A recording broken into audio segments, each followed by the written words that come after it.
നിങ്ങൾക്കായി അവതരിപ്പിക്കുന്നത് city tower, city wear and city shoes, Angamaly. Powered by Leotech solar solutions, Mayil food stuffs, Mookkannoor and Cochin Kalabhavan Angamaly franchise. Uttar Pradesh ലഖ്നൌവിലെ BrahMos aerospace production unit പ്രതിരോധ മന്ത്രി രാജ്നാഥ് സിംഗ് ഉദ്ഘാടനം ചെയ്തു. വെർച്വലായാണ് ഉദ്ഘാടന ചടങ്ങുകൾ നടന്നത്. പ്രതിവർഷം 80 മുതൽ 100 വരെ മിസൈലുകൾ നിർമ്മിക്കുവാൻ കഴിയുന്ന തരത്തിലാണ് നിർമ്മാണ യൂണിറ്റ് രൂപകൽപ്പന ചെയ്തിരിക്കുന്നത്. 300 കോടി രൂപ ചെലവിൽ നിർമ്മിച്ച ഈ ഉൽപാദന യൂണിറ്റ് 290 മുതൽ 400 കിലോമീറ്റർ വരെ ദൂരപരിധിയും മാക് 2.8 പരമാവധി വേഗതയുമുള്ള ബ്രഹ്മോസ് മിസൈലുകൾ നിർമ്മിക്കും.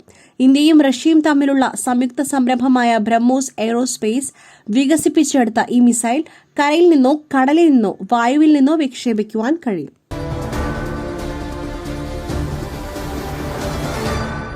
ഇന്ത്യ പാക് സംഘർഷത്തിൽ വീരമൃത്യു വരിച്ച ജവാന് ധനസഹായം പ്രഖ്യാപിച്ച് ആന്ധ്ര സർക്കാർ.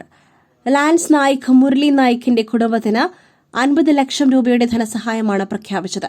ഉപമുഖ്യമന്ത്രി പവൻ കല്യാൺ ജവാന്റെ വീട്ടിലെത്തി. കുടുംബത്തിന് 5 ഏക്കർ കൃഷി ഭൂമിയും വീട് വയ്ക്കുവാൻ പ്രത്യേക സ്ഥലവും നൽകും. കുടുംബത്തിൽ ഒരാൾക്ക് സർക്കാർ ജോലി നൽകുമെന്ന് സംസ്ഥാന സർക്കാർ ഉറപ്പു നൽകി. യുദ്ധഭീതിയെയും ആശങ്കകളെയും മറികടന്ന് മലയാളി വിദ്യാർത്ഥികളെ നാട്ടിലെത്തിക്കുവാൻ പ്രത്യേക ട്രെയിൻ. കേന്ദ്രമന്ത്രി സുരേഷ് ഗോപിയുടെ ഇടപെടലിനെ തുടർന്നാണ് റെയിൽവേ മന്ത്രാലയം ട്രെയിൻ അനുവദിച്ചത്. ജമ്മു, ശ്രീനഗർ, ബാരാമുള്ള, പഞ്ചാബ്, ജലന്ധർ, ഛത്തീസ്ഗഡ് എന്നിവിടങ്ങളിൽ നിന്നും ഡൽഹിയിലെത്തിയ വിദ്യാർത്ഥികൾക്കാണ് ഈ ട്രെയിൻ സൌകര്യം ഒരുക്കിയിരിക്കുന്നത്. മയിലിന്റെ അപ്പം പൊടിയുണ്ടെങ്കിൽ ഇനി ആർക്കും ഉണ്ടാക്കാം. കൊതിപ്പിക്കുന്ന നല്ല ഒന്നാം തരം അപ്പവും പത്തിരിയും. മയിൽ റൈസ് ആൻഡ് ഫുഡ് പ്രൊഡക്ട്സ്, ശ്രേഷ്ഠം സമ്പുഷ്ടം. ഇന്ത്യൻ തിരിച്ചടിയിൽ പാക് വ്യോമതാവളം തകർത്തെന്ന് പാക് മാധ്യമം ഡോൺ. റഹീം യാർ ഖാൻ വ്യോമതാവളം തകർന്ന ചിത്രങ്ങൾ സഹിതമാണ് റിപ്പോർട്ട്. തിരിച്ചടിക്ക് ഇന്ത്യ ബ്രഹ്മോസ് മിസൈൽ ഉപയോഗിച്ചെന്നും പാകിസ്ഥാൻ പറയുന്നു. മിസൈലും ഡ്രോണും ഉപയോഗിച്ചാണ് ഇന്ത്യ ആക്രമണം നടത്തിയത്. ശനിയാഴ്ച പുലർച്ചെ 4:15ഓടെയാണ് ഇന്ത്യ ആക്രമണം നടത്തിയത്. പാകിസ്ഥാന്റെ ഏവിയേഷൻ നെറ്റ്വർക്കിൽ നിർണായകമായ സ്വാധീനമുള്ള വിമാനത്താവളമാണ് ഇന്ത്യയുടെ തിരിച്ചടിയിൽ തകർന്നത്. പഹൽഗാം ഭീകരാക്രമണവും ഓപ്പറേഷൻ സിന്ദൂരും ഉൾപ്പെടെയുള്ള പ്രധാന വിഷയങ്ങളിൽ ചർച്ച നടത്തുന്നതിനായി പ്രത്യേക പാർലമെന്റ് സമ്മേളനം വിളിക്കണമെന്നാവശ്യപ്പെട്ട് കോൺഗ്രസ്.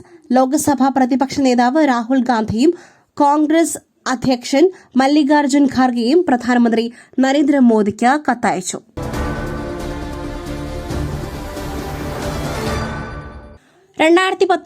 പുൽവാമയിൽ 40 CRPF സൈനികർക്ക് ജീവൻ നഷ്ടമായ ഭീകരാക്രമണത്തിലെ പങ്ക് സംബന്ധിച്ച് പാകിസ്ഥാൻ.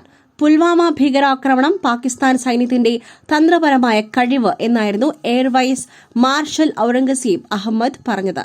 പുൽവാമയിലെ ഞങ്ങളുടെ തന്ത്രപരമായ കഴിവ് ഉപയോഗിച്ച് ഞങ്ങൾ അവരെ ബോധ്യപ്പെടുത്തുവാൻ ശ്രമിച്ചു എന്നായിരുന്നു ഔറംഗസീബ് വാർത്താ സമ്മേളനത്തിൽ പറഞ്ഞത്.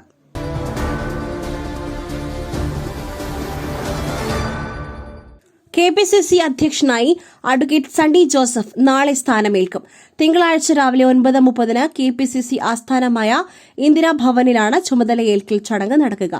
AICC general secretary Deepa Das Munshi, പ്രതിപക്ഷ നേതാവ് VD സതീശൻ, സ്ഥാനമൊഴിയുന്ന KPCC പ്രസിഡന്റ് K സുധാകരൻ തുടങ്ങിയവർ സംബന്ധിക്കും. സത്യജിത് റേ ഫിലിം സൊസൈറ്റിയുടെ സിനിമാ സാഹിത്യ അവാർഡുകൾ പ്രഖ്യാപിച്ചു.